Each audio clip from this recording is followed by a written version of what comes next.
Good evening बच्चों, गांव देहात स्टडी सेंटर में आप सबका स्वागत है। हम उम्मीद करते हैं कि आप सब लोग बहुत अच्छे होंगे। बच्चों, आज हम लोग कक्षा 10 के हिंदी के काव्य खंड से पाठ नंबर 7 हम लोग पढ़ेंगे।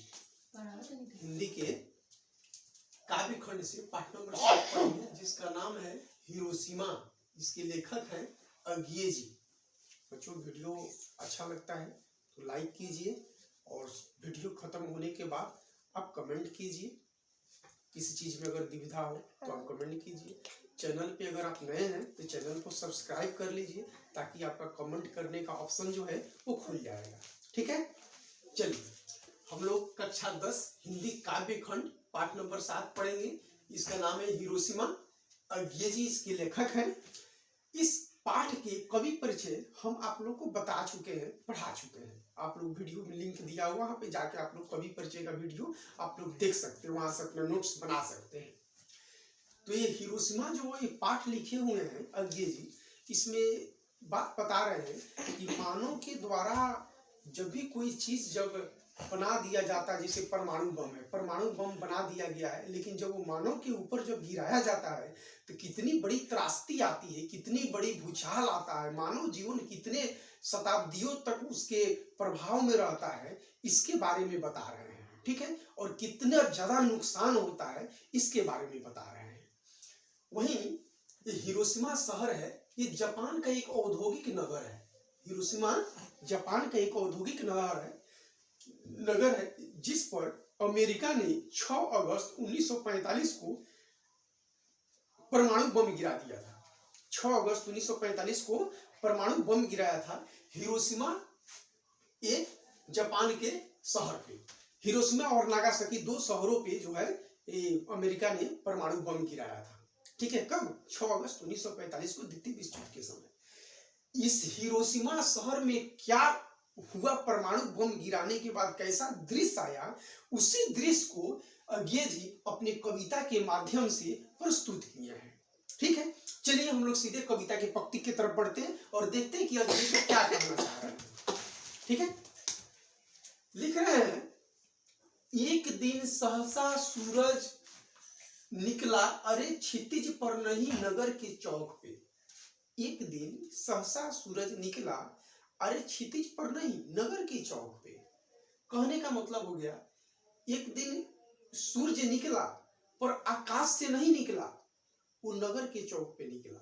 नगर ये हिरोशिमा शहर जो है, इस शहर के बीचों बीच में निकल गया सूरज। यानी कि बीचों बीच में जब सूरज निकला, वो सूरज नहीं था, वो बम का गोला था। बम वहां पे फट गया, ऐसा लगा कि वहां से सूरज निकल रहा है। हिरोशिमा शहर के बीचों बीच में वो बम गिराया गया अमेरिका द्वारा, और ऐसा लगा कि एकदम वहां पे सूरज निकल गया, एकदम सूरज का आग का धधकता गोला निकल गया, लेकिन वो सूरज नहीं था, वो बम का गोला था। वही कह रहे हैं, एक दिन सहसा सूरज निकला, अरे क्षितिज पर नहीं नगर के चौक पे। अंतरिक्ष से वो सूरज नहीं निकला, वह जो है नगर के चौक पे निकल गया।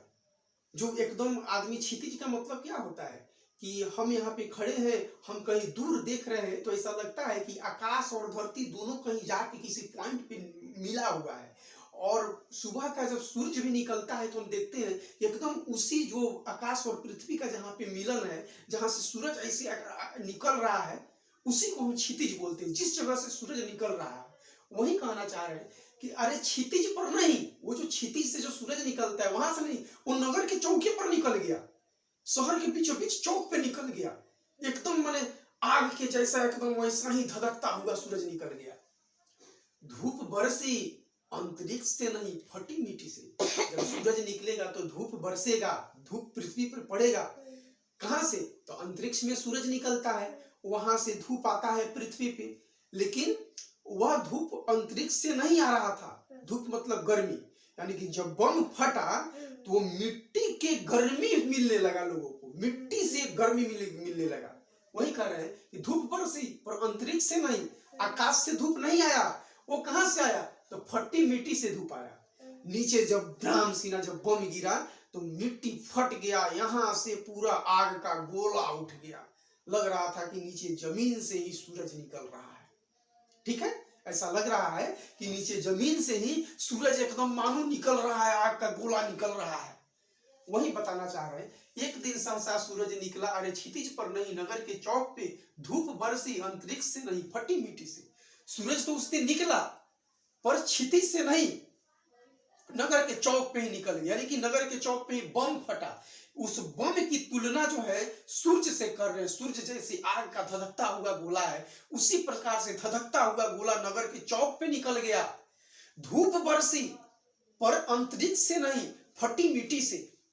धूप जो है, धूप जैसे कितना तेज धूप आकाश से आता है, उसी प्रकार से वह धा लगा, आग का धा लगा, पर कहां से? फटी मिट्टी से। मिट्टी पर वो बम गिराया गया था नगर के चौक पे, पूरी मिट्टी आग बबूला हो गई थी। अगले पंक्ति, छायाएं मानव जन की दिशाहीन, छायाएं मानव जन की दिशाहीन, सब ओर पड़ी वह सूरज, नहीं उगा था पूरब में, वह बरसा सहसा बीचों बीच नगर के, काल सूरज के रथ के पहियों के जुएं, अरे टूट कर बिखर गए हो दसों दिशा में। कह रहे हैं कि छायाएं मानव जन की, हम ऐसे पूरे खड़े हैं, हाथ पांव सब चीज लगा हुआ है, तो हमारा सूर्य का प्रकाश पड़ता है तो छाया हमारी बनती है। सूर्य के प्रकाश जब पृथ्वी पे पड़ता है तो निश्चित ही रूप से उसकी छाया बनेगी। सूर्य जहां पे भी होगा उसके विपरीत दिशा में उसकी छाया बनेगी, ये निश्चित है। लेकिन जब हम ही नहीं रहेंगे तो छाया किस चीज की बनेगी? वो दिशाहीन हो गया। वही कह रहे हैं कि छायाएं मानव जन की दिशाहीन, मानव समाज की जो भी छाया थी, जहां पे खड़े होने के बाद में जो सूर्य के प्रकाश से छाया जो बनती, वो दिशाहीन हो गई। कहीं पे किसी मानव का छाया नहीं मिलता है। जो जहां पे है वहीं पे जर के राख हो गया, वहीं पे जर के खाक हो गया उस परमाणु बम के हमला से। जो जहां पे था वहीं पे जर के राख हो गया, उसकी छाया बनी ही नहीं, वो तो दिशाहीन हो गई, उसकी कोई दिशा नहीं है। उस आदमी के छाया का, मानव के छाया का कोई दिशा नहीं है, वो बिल्कुल छाया दिशाहीन हो गया है। जो जहां पे है वहीं पे जल के एकदम राख हो गया, खाक हो गया। सब ओर पड़ी वह सूरज, नहीं उगा था पूरब में। वो सूरज की रोशनी जो था सबतर पड़ा, वह आग का गोला का धधकता ज्वाला जो था सब ओर पड़ा, चारों तरफ पड़ा। वह सूरज नहीं उगा था पूरब में। वह जो सूरज था वो पूरब का सूरज नहीं था, वो तो परमाणु बम था। वो परमाणु बम था जिसका ज्वाला पूरे दिशाओं में फैल गई। जैसे ही पूरे दिशाओं में फैला, जो जहां पे था वहीं पे जर के राख हो गया, वहीं पे जर के खाक हो गया। वही कह रहे हैं कि सब ओर पड़ी, चारों तरफ उसकी मतलब ज्वाला पड़ी। वह सूरज नहीं उगा था पूरब में, वो पूरब वाला सूरज नहीं था, वो परमाणु बम था। वह बरसा सहसा बीचों बीच नगर की, वह बरसा, वो परमाणु बम फूटा कहां? नगर के बीचों बीच। परमाणु बम कहां फूटा है? नगर के बीचों बीच। काल सूर्य के रथ के पहियों के जुएं, अरे टूट कर बिखर गए हो दसों दिशाओं में। ऐसा लग रहा था कि सूर्य का रथ, सूर्य के रथ का पहिया जो है वह टूट के दसों दिशाओं में बिखर गया है। सूर्य का रथ का पहिया जो है वो टूट के दसों दिशाओं में बिखर गया है। बच्चों, दिशा 10 होता है। हम लोग ऐसे बोलचाल की भाषा में 4 ही बोलते हैं, उत्तर दक्षिण पूर्व पश्चिम, लेकिन दिशा 10 होता है। चारों जो दिशा है उत्तर दक्षिण पूर्व पश्चिम, उसके बाद में चारों कोण, ईशान कोण, अग्नि कोण, भंडार कोण, ठीक है, और एक और कोई कोण होता है। ये 4 कोण, 4 दिशा, 8 हो गया। ऊपर आकाश, नीचे धरती, ये सब मिला के 10 दिशाएं होता है, ठीक है। तो वही कह रहे हैं कि काल सूर्य के रथ के पहियों के जुएं, अरे टूट कर बिखर गए हो दसों दिशा में।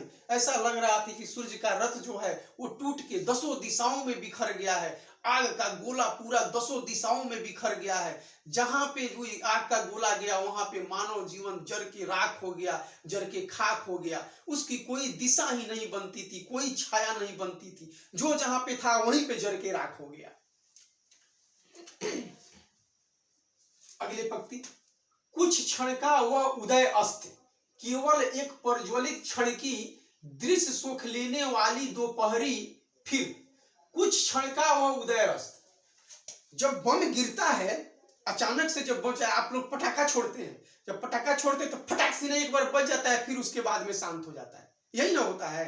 ऐसा थोड़े होता है कि एकदम 2 घंटा तक उसका उजाला हवा में रह जाता है, ऐसा नहीं होता है। वही कह रहे हैं कि कुछ क्षण का वह उदय अस्त, जब वो बम गिरा तो ऐसा लगा कि सूर्य उदय हुआ है, सूर्य का उदय हुआ है और फिर अस्त हो गया, यानी कि धड़ाक से एकदम आग का गोला दिखाई दिया और फिर से बुझा गया और उसका प्रदूषण चारों तरफ फैल गया, उसका ज्वाला जो है चारों तरफ फैल गया। केवल एक प्रज्वलित क्षण, एक प्रज्वलित क्षण कि बम गिरता है तो क्या होता है, एक प्रज्वलित क्षण मतलब धधकता हुआ आग का गोला, दृश्य सुख लेने वाली दोपहरी। ऐसा लगता था कि दोपहर के धूप कितना तेज लगता है, सुबह का धूप उतना नहीं लगता है, शाम का धूप भी उतना, लेकिन दोपहर का धूप कितना तेज लगता है। ऐसा लगता है कि दोपहर हो गया है। ऐसा जब वो बम का गोला गिरा तो ऐसा लग रहा था कि दोपहर हो गया है और एकदम प्रज्वलित आग का धधकता हुआ गोला, आग का धधकता हुआ गोला निकला। ऐसा लगा कि एकदम दोपहर हो गया है, इसी समय दोपहर हो गया है। छायाएं मानव जन की नहीं मिटी लंबी हो होकर, छायाएं मानव जन की नहीं मिटी, यानी कि जो आदमी जहां पे सटा हुआ था वहीं पे जर के खाक हो गया, सिर्फ उसकी सिरखार बची हुई है, सिर्फ उसकी सिरखार बची हुई है। वही कह रहे हैं कि नहीं मिटी लंबी हो होकर, वो छायाएं वहीं पर लंबी, जैसे था वैसा ही लंबा दिखाई दे रहा है उसका। जहां कोई दीवार में पत्थर में सट गया वैसा ही सटा हुआ, क्योंकि वो तो राख हो गया, खाली उसकी प्रतिमा बस दिखाई दे रही है। मानव ही सब भाप हो गए, छायाएं तो अभी लिखी हैं झुलसे हुए पत्थरों पर, उजड़ी सड़कों की गज पर। मानव ही सब भाप हो गए। जब वह बम गिराया गया तो सब मानव क्या हो गए, जर के राख हो गए, यानी भाप हो गए, भाप बन के सब लोग उड़ गया। सब शरीर का जो भी मतलब मांस है सब गल गया, सब कुछ गल के खाक हो गया और भाप बन के उड़ गया। वही कह रहे कि मानव ही सब भाप हो गए, मानव सब लोग जो है भाप बन के उड़ गए। छायाएं तो अभी लिखी हैं, आज भी वहां हिरोशिमा में मानव की छायाएं मिलती है, मानव की छायाएं मिलती है झुलसे हुए पत्थरों पर। कोई पत्थर के बड़ा बड़ा शिला रखा हुआ उसके बीच में जाके छुपा, लेकिन भाई वो तो इतना बड़ा भीषण बम था कि पत्थर भी पिघल गया उसके ज्वाला से, उसके धधकते आग से पत्थर भी पिघल गया। तो जब पत्थर पिघल जाएगा तो हम लोग तो मानव हैं, हम लोग कैसे नहीं पिघलेंगे भाई, हम लोग भी पिघल गए। तो वही कह रहे हैं कि छायाएं तो अभी लिखी हैं, वहां पे अभी छाया है, ऐसा लगता है कि हाँ यहाँ पे आदमी जनजीवन मानव जीवन था। झुलसे हुए पत्थरों पर, पत्थरों पे जो आदमी सट गया है वैसे ही उसका सिरखार बस दिखाई दे रहा है कि हाँ यहाँ पे मानव था। उजड़ी सड़कों के गज पे, रास्ते जो उजड़ चुके हैं उस बम ब्लास्ट के कारण, जो रास्ते उजड़ चुके हैं वह गवाही दे रहा है कि यहाँ पे बहुत बड़ा भीषण बम गिराया गया था, बहुत बड़ी भयानक मानव त्रासदी आई हुई थी, वहां पे साबुत है। वही कह रहे हैं कि झुलसे हुए पत्थरों पर उजड़ी सड़कों की गज पे, जो पत्थर झुलसे हुए हैं उस पे छायाएं अभी विद्यमान है, और जो सड़क उजड़ गया है, जो वहां की रास्ते जो उजड़ गए हैं वो अभी विद्यमान है, जो गवाही देता है कि यहाँ पे बहुत बड़ा भीषण हादसा हुआ है, बहुत बड़ा भीषण परमाणु बम गिराया गया था। ठीक है। मानव का रचा हुआ सूरज मानव को भाप बनाकर सोख गया, पत्थर पर लिखी हुई यह जली हुई छाया मानव की साखी है। मानव का रचा हुआ सूरज, वो परमाणु बम को किसने बनाया था, उस परमाणु बम को मानव ने ही बनाया था, और मानव को ही भाप बना के सोख लिया। वह परमाणु बम जो था मानव का बनाया हुआ था और मानव को भाप बनाकर सोख गया और मानव पे ही गिराया, और मानव जो है आदमी जो है भाप बन गया, भाप बन के उड़ गया, जो जहां पे था वहीं पे जर के राख हो गया, खाक हो गया। वही कह रहे हैं कि मानव का रचा हुआ सूरज मानव को भाप बनाकर सोख गया। इंसान का ही बनाया हुआ चीज है। देखिए बातों बातों में बहुत सारा देश में लड़ाई होता है तो लोग कहता है कि परमाणु बम छोड़ देंगे, हम एटॉमिक बम गिरा देंगे, परमाणु बम गिरा देंगे। अरे यार परमाणु बम गिराने का ये हादसा देख रहे हो कि क्या हुआ है, जो है 77-78 साल के बाद भी वहां का जनरेशन नहीं सुधरता है, हिरोशिमा का, नागासाकी का। आज भी वहां के लोग काना होते हैं, कान के बहरे होते हैं, लूल होते हैं, किसी का नाक टेढ़ होता है, किसी का मुंह टेढ़ होता है। आज भी वहां पे बहुत ज्यादा अपंगता है, इसी परमाणु बम का प्रकोप है वो। ठीक है। तो मानव का बनाया हुआ ही यह बम था और मानव को ही भाप बना के सोख गया। पत्थर पर लिखी हुई यह जली हुई छाया आज भी वहां के पत्थरों पे जो इंसान जला हुआ है, जो सिरहार दिखाई देता है, आज भी विद्यमान है, मानव की साखी। और आज भी वह पत्थर पर जो छाया मिलती है, यह गवाह है कि यहाँ पे मानव जीवन यहाँ पे रहता था और मानव जीवन जो है यहाँ पे जड़ के राख हो गया है। किसके कारण? इस परमाणु बम के हमले के कारण। इस परमाणु बम के हमले के कारण मानव जीवन वहां पे जड़ के राख हो गया है, खाक हो गया है। और पत्थर पे उसकी अभी लकीरें हैं, पत्थर पे अभी उसकी छायाएं हैं जो देखने को मिलता है। अभी भी वहां पे जाने को वही बता रहे हैं कि मानव का रचा हो गया सूरज, मानव को भाप बनाकर सोख गया। पत्थर पर लिखी हुई यह जली हुई छाया मानव की साखी। यह सबूत है वहां पे अभी कि हाँ वहां पे आदमी था। जो पत्थर पे लकीरें जो दिखाई दे रही है किसी की, वहां पे सबूत है कि यहाँ पे आदमी लोग जड़ के राख हो गया है, खाक हो गया है। ठीक है बच्चों, ये तो कविता रहा। ये कविता के बारे में इसका भावार्थ बताए हम आप लोग को। अब जो है कविता के 5 प्रश्न है, इस प्रश्न को भी आज हम लोग देख लेते हैं। ठीक है, इस प्रश्न को देखते हैं। प्रश्न कहता है कि कविता के प्रथम अनुच्छेद में निकलने वाला सूरज क्या है, वह कैसा निकलता है। कविता के प्रथम अनुच्छेद में निकलने वाला सूरज क्या है, यह प्रथम अनुच्छेद है। ठीक है, इसको प्रथम अनुच्छेद यानी कि पंक्ति 1 2 3 4, ये 4 पैराग्राफ का प्रथम अनुच्छेद है, इसको बोलते हैं प्रथम अनुच्छेद। कविता के प्रथम अनुच्छेद में निकलने वाला सूरज क्या है। यह जो सूरज निकला है, यह सूरज क्या है, कौन सा सूरज है। पूरब वाला सूरज है? नहीं नहीं, पूरब वाला सूरज नहीं है। ये तो बम का गोला है, ये बम है जिसने आदमी को जला दिया, पूरे मानव जीवन में त्रासदी ला दी।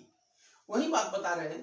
तो आपका जवाब लिखा जाएगा कि निकलने वाला सूरज, यह पंक्ति जो है हिंदी के काव्य खंड के हिरोशिमा शीर्षक कविता से लिया गया है। आपको ये बात लिखना होगा सजा के कि यह पंक्ति जो है हिंदी के, यह पंक्ति जो है काव्य खंड के हिरोशिमा नामक कविता से लिखा गया है, जिसके लेखक अज्ञेय जी हैं। ये ऊपर में लाइन आपको जरूर लिखना होगा बच्चों कि यह पंक्ति हिरोशिमा नामक पाठ से लिया गया है, जिसके लेखक हैं अज्ञेय जी। ये प्रथम अनुच्छेद में यह बताने का प्रयास किए हैं, कवि यह बताना चाहता है प्रथम अनुच्छेद में कि वह सूरज पूरब से नहीं निकला था। वह सूरज जो था बम का गोला था। अमेरिका द्वारा हिरोशिमा शहर के बीचों बीच एक परमाणु बम गिरा दिया गया। उसी परमाणु बम को सूरज का संज्ञा दे रहे हैं कौन? कवि। उसी परमाणु बम को कवि जो है सूरज का संज्ञा दे रहे हैं। क्लियर? आपको लिखना होगा कि यह पंक्ति काव्य खंड हिरोशिमा पाठ से उद्धित है, जिसके लेखक अज्ञेय जी हैं। इस पंक्ति के माध्यम से यह कवि बताना चाह रहे हैं कि वो सूरज जो था वो शहर के बीचों बीच निकला, क्षितिज से नहीं, अंतरिक्ष से नहीं निकला, बीचों बीच निकला। यानी कि शहर के बीचों बीच परमाणु बम गिरा दिया गया अमेरिका के द्वारा हिरोशिमा पर। परमाणु बम गिरा दिया गया अमेरिका के द्वारा हिरोशिमा पर, और धूप बरसी, आकाश से धूप नहीं बरसी। वह जो बम गिरा और बम गिरने के बाद में जो ज्वाला धधका, वो ज्वाला धधक ही धूप की संज्ञा दे रहे हैं। उस परमाणु बम के फटने से जो आग प्रज्वलित हुई उसको धूप की संज्ञा दे रहे हैं, और जो परमाणु बम गिराया गया उस बम को सूरज का संज्ञा दे रहे हैं। क्लियर? यहां तक बात उम्मीद करते हैं कि आप लोगों को क्लियर हो गया हो। चलिए दूसरे सवाल देखते हैं। छायाएं दिशाहीन सब ओर क्यों पड़ती हैं, स्पष्ट करें। छायाएं दिशाहीन सब ओर क्यों पड़ती है, स्पष्ट करें। फिर से आपको लिखना होगा।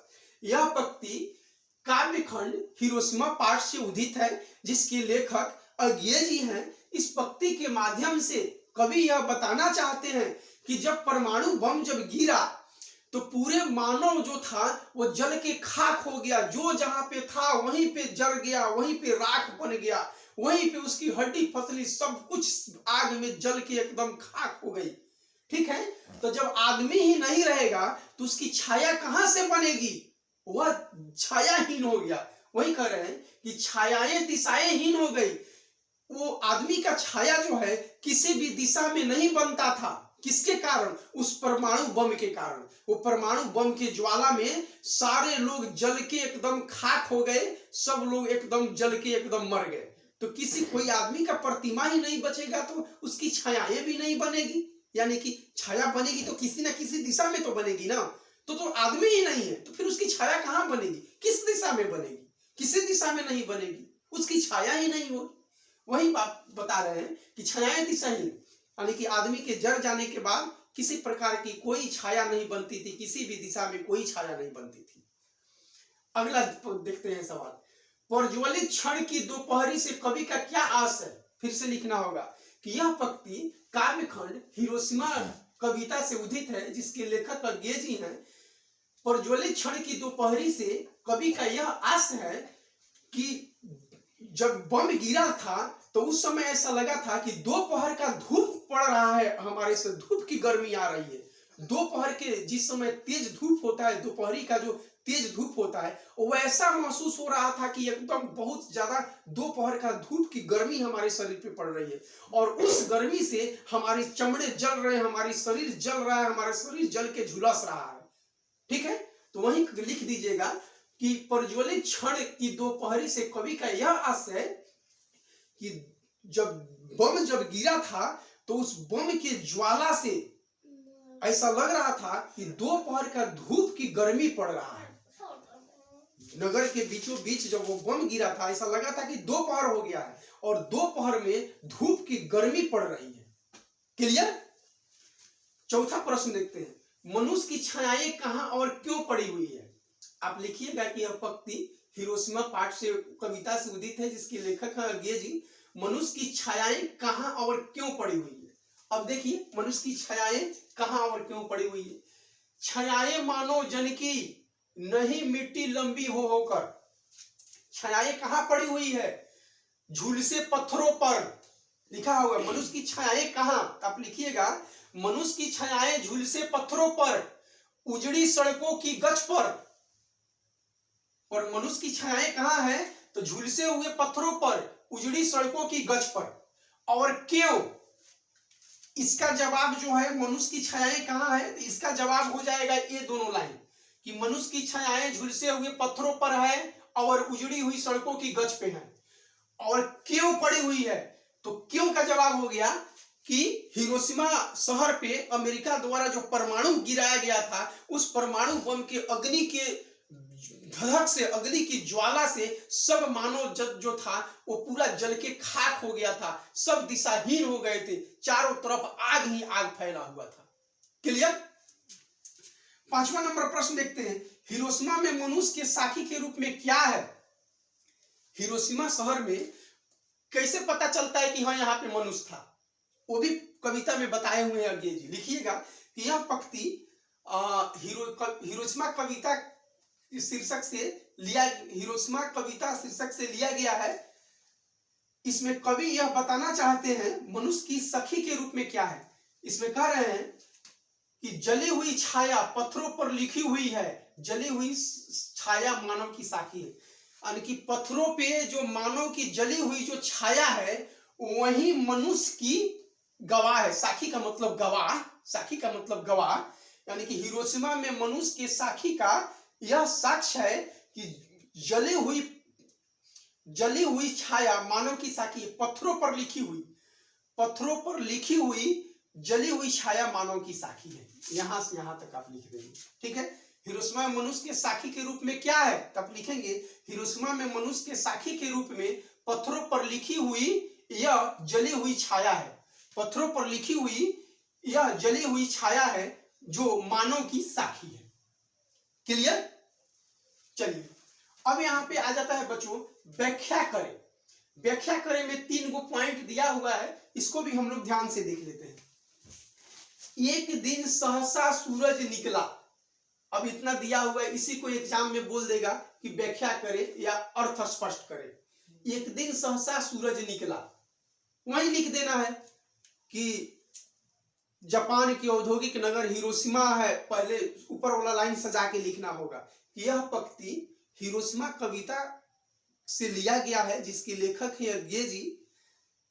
अज्ञे जी यह बताना चाहते हैं इस पंक्ति के माध्यम से कि हिरोशिमा शहर पर अमेरिका के द्वारा बम गिराया गया, जो वह बम जो था वो सूरज के धधकते गोले के समान था, वो सूरज के धधकते गोले के समान था। तो वह जो था एक दिन सहसा सूरज निकला और हिरोशिमा शहर के बीचों बीच वह सूरज निकला। कौन? यानी कि बम का गोला फटा, हिरोशिमा शहर के बीचों बीच बम का गोला फटा। उसी बम को सूरज की संज्ञा दिए हैं कवि, उसी बम को सूरज की संज्ञा दिए हैं कवि। ठीक है, तो बस इतना ही लिख देना है कि यह पंक्ति हिरोशिमा कविता से उदित है, जिसके लेखक अज्ञे जी हैं।